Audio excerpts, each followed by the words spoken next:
আজকে মহামান্য বিচারপতি সঞ্জয় কারল এবং মহামান্য বিচারপতি প্রশান্ত কুমার মিশ্রার bench confederation of state government employees অর্থাৎ মলয় মুখোপাধ্যায়দের করা যে মামলায় 6 বার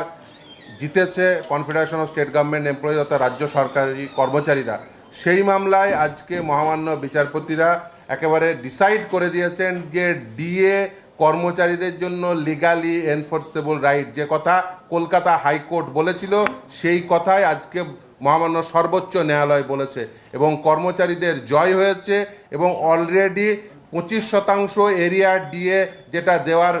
কথা অন্তর্বর্তীকালীন নির্দেশ হিসেবে দিয়েছিলেন, আজকে বলেছেন 31শে মার্চের মধ্যে সেটা মিটিয়ে দিতে এবং একটি কমিটি তৈরি করে দিয়েছেন। প্রাক্তন মহামান্য বিচারপতি ইন্দু মালহোত্রা, ঝাড়খণ্ড হাইকোর্টের প্রাক্তন চিফ জাস্টিস তিলক সিং চৌহান, গৌতম মাধুরিয়া উত্তরাখণ্ড হাইকোর্টের চিফ জাস্টিস এবং সিএজি অর্থাৎ কম্পট্রোলার অ্যান্ড অডিটর জেনারেল অথবা একজন সিনিয়র মোস্ট অফিসারকে দিয়ে একটা কমিটি তৈরি করবে। তারা ডিসাইড করবেন এই রাজ্য সরকারি কর্মচারীরা পেনশনভোগীরা কোন প্যাটার্নে এরিয়া ডিএ পাবেন এবং আলটিমেট মে মাসের মধ্যে সম্পূর্ণ এরিয়ার ডিএ মিটিয়ে দিতে হবে। 2008 সাল থেকে 2019 সাল পর্যন্ত যে এরিয়ার ডিএ যেটা ক্যালকুলেশন করতে হবে ডিএ এআই সিপিআই অনুযায়ী ক্যালকুলেশন করে কর্মচারীদের সম্পূর্ণ ডিএ মিটিয়ে দিতে হবে। অর্থাৎ যে কর্মচারীদের পক্ষ থেকে যে কথা প্রথম থেকে বলে আসছিলাম, এই 2016 সাল থেকে যে লড়াই শুরু হয়েছিল 2016 সালের নভেম্বর মাস থেকে আজকে 2026 সালের 5ই ফেব্রুয়ারি সর্বোচ্চ ন্যায়ালয়ে সেটাই প্রতিষ্ঠা পেল যে ডিএ কর্মচারীদের আইনসঙ্গত অধিকার, যেটা কলকাতা হাইকোর্ট বলেছিল সেটি সর্বোচ্চ ন্যায়ালয়ে প্রতিষ্ঠা পেল এবং DA all India consumer price ইন্ডেক্সের সঙ্গে সাযুজ্য রেখেই দিতে হবে এবং ডিএ কোনো স্ট্যাটিক টার্ম নয়, যে কথা তারা বারবার বলার চেষ্টা করছিল যে ওই যে রোপা রুল 2009-এ রুল 3C-তে যে ডিএর ডেফিনেশন আছে সেখানে যে ডিএ দিতে হবে শুধুমাত্র ওই পয়েন্টের সাপেক্ষে শুধুমাত্র ওই এআইসিপিআই অনুযায়ী, না, ডিএ কখনো স্ট্যাটিক হতে পারে না, সেটা অল ইন্ডিয়া কনজিউমার প্রাইস ইন্ডেক্সের সঙ্গে সাযুজ্য রেখেই দিতে হবে এবং কর্মচারীরা মে মাসের মধ্যে এবছরের মে মাসের মধ্যে সম্পূর্ণ এরিয়া ডিএ পেয়ে যাবেন এবং এই যে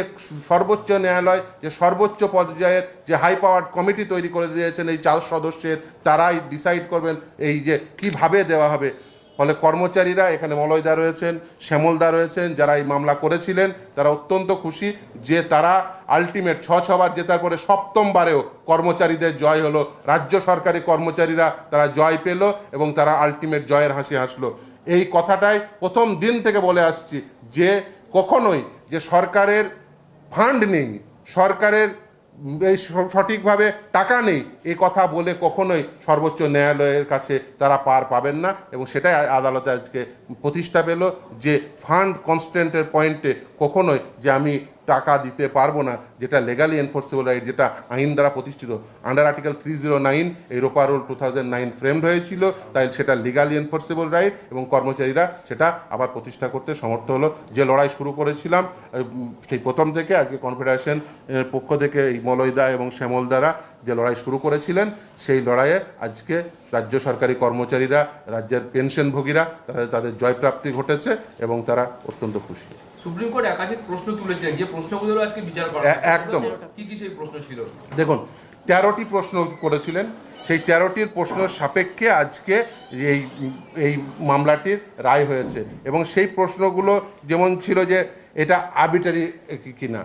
প্রশ্ন ছিল যে ডিএ স্ট্যাটিক কিনা, লিগালি এনফোর্সেবল রাইট কিনা। ফলে সেই সমস্ত প্রশ্নের একেবারে পজিটিভ অ্যান্সার পেয়েছি যে আমরা যে কথা প্রথম থেকে বলে আসছিলাম যে ডিএ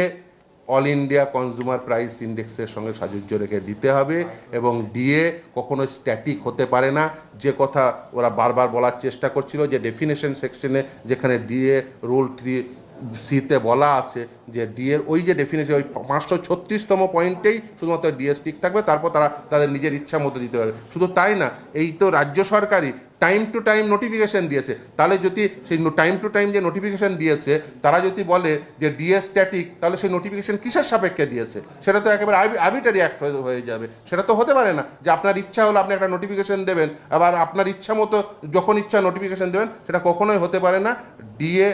কখনো স্ট্যাটিক হতে পারে না, সেটা লিগালি এনফোর্সেবল রাইট এবং কর্মচারীরা তাদের যে অধিকার সেই অধিকার সর্বোচ্চ ন্যায়ালয়ে প্রতিষ্ঠা করতে সমর্থ।